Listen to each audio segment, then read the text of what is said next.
Recalling case 2520560, United States of America versus David Taylor. Sarah Cohen, on behalf of the United States. Thank you. Just put your appearance again on the record, please. Oh, Scott Rosenblum. I'm sorry. I was just getting notes for what you're going to say. Oh, okay. All right. Mr. Taylor, I'm going to say some things that the folks in this courtroom have probably heard a couple more times today, but it is part of my decision-making process. And the first thing is you are entitled to the presumption of innocence. There is nothing that has taken place in this hearing today, anything that was in the government's proffer, its memorandum, or anything that I might set forth in any finding that's intended or should affect that presumption of your innocence. And this is a detention hearing, and it's governed by the Bail Reform Act. And that act says that detention is considered an exceptional step. Bond is presumed unless it is determined that there are no conditions or combination of conditions that will reasonably assure your appearance or reasonably assure the safety of the community. And the act requires that I impose the least restrictive measures to provide those reasonable assurances. Now, in your case, with the charges that you are facing, it is a presumption case. And that means that these charges are so serious by their very nature that Congress has decided that it is presumed you don't get bond. But as your lawyer said, that presumption can be overcome. And I understand the government has a belief that they haven't overcome the presumption, but you just need some evidence to overcome it. You don't have a criminal history, and you have ties to varying communities. So I'm going to assume that you have overcome the presumption of detention. But then I have to look to the 3142G factors. They were all talked about here today in some way, shape, or another, and they're in the government's brief, and they're talked about in the brief that was filed by your lawyer. The first is the nature and circumstances of the offense. It's laid out in the indictment. It's very serious. These allegations are horrific.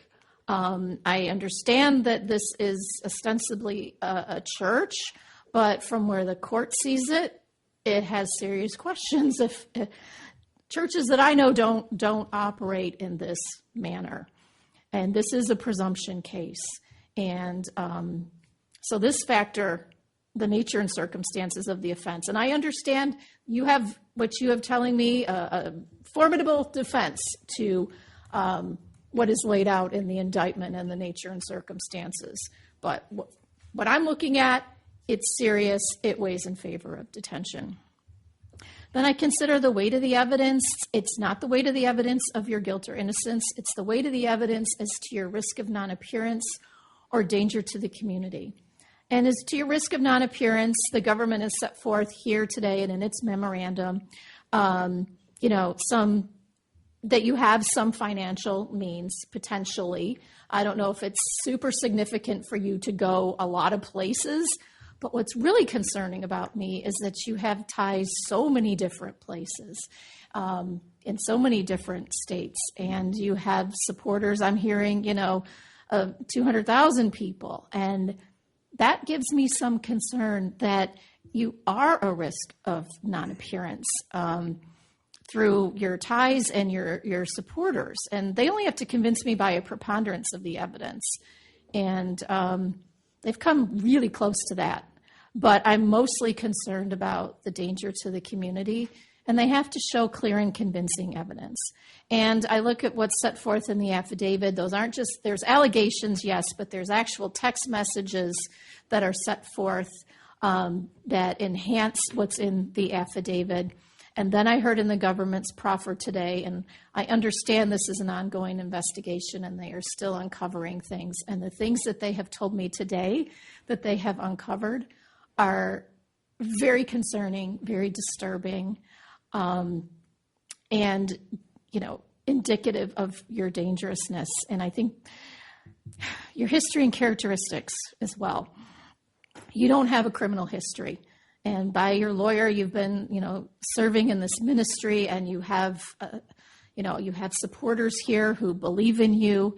And, that would be a good thing in your favor, but it also cuts the other way too, because what's laid out here in this indictment and what I've read is really concerning, Mr. Taylor. You are alleged to lead this organization that is alleged to have engaged in some activity that is incredibly troubling, concerning to the court.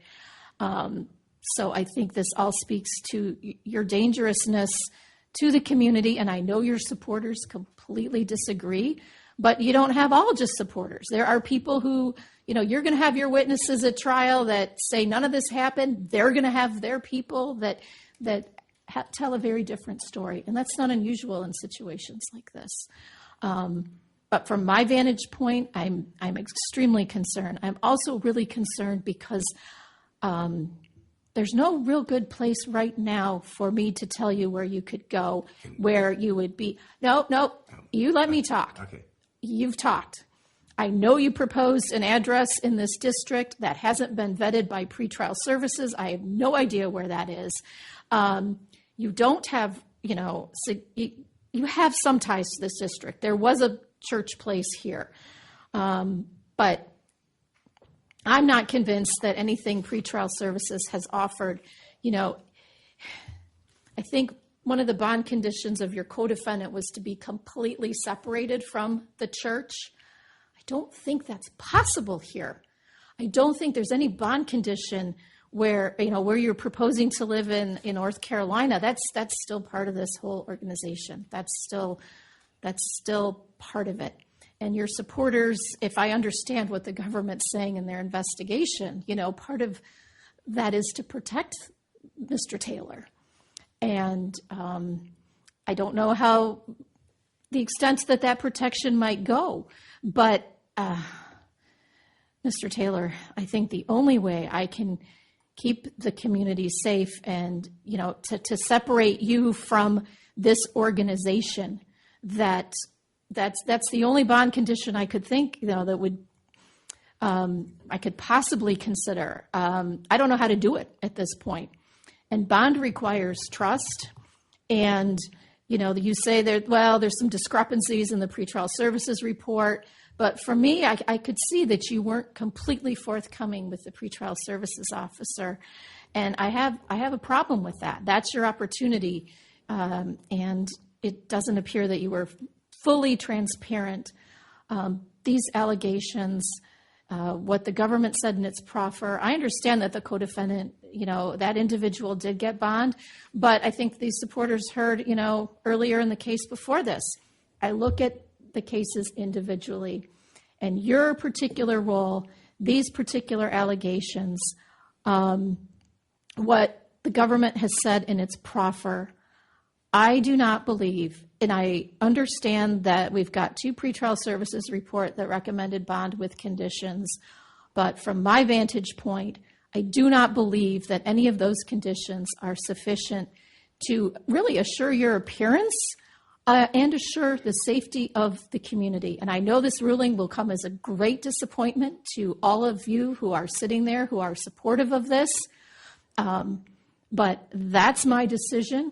And I'm going to enter an order that keeps you in custody pending the resolution of your case. You do have a right to appeal. I fully expect that you will. No matter what my decision was today, somebody was going to appeal. And to that end, I have been informed that Judge Berg has Tuesday, October 21st at 9 o'clock available should there be an appeal that needs to be heard. We'll take that date. Well, you'll have to take it up with them. But, right. Your lawyer did a good job on your behalf. I just happened to disagree with him on the arguments that he made. And I agree with the government on this one, that detention is warranted. I have nothing further. Thank you.